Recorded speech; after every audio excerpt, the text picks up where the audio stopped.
Darul Uloom Deoband is an Islamic seminary in Deoband, Uttar Pradesh, India, established on 15 Muharram 1283 31 May 1866, in the aftermath of the 1857 revolt, through the efforts of Sayyid Muhammad Abid and other local scholars and notables. Muhammad Qasim Nanautawi is later described in historiography as the seminary's intellectual guide and principal founder. Bani-e-Azam, the institution, which began under a pomegranate tree with the Dars-e-Nizami curriculum, later developed into a leading center of Islamic learning in South Asia. After Al-Azhar University, it came to be regarded as a vanguard of Sunni Muslim identity in the Indian subcontinent and gave rise to the Sunni Deobandi movement.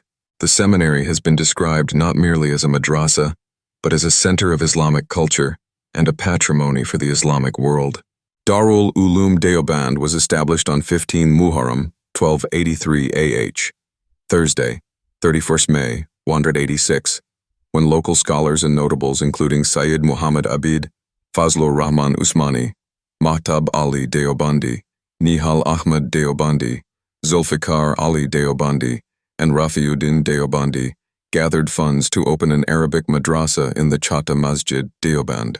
Mahmud Deobandi was appointed the first teacher, and Mahmud Hassan Deobandi was the first student who enrolled in the seminary.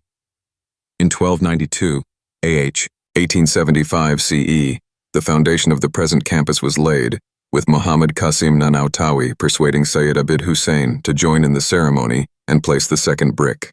In 1982, during the vice-chancellorship of Muhammad Tayyib Qasmi, administrative disputes occurred in the seminary, which led to the formation of Darul Uloom Waqf.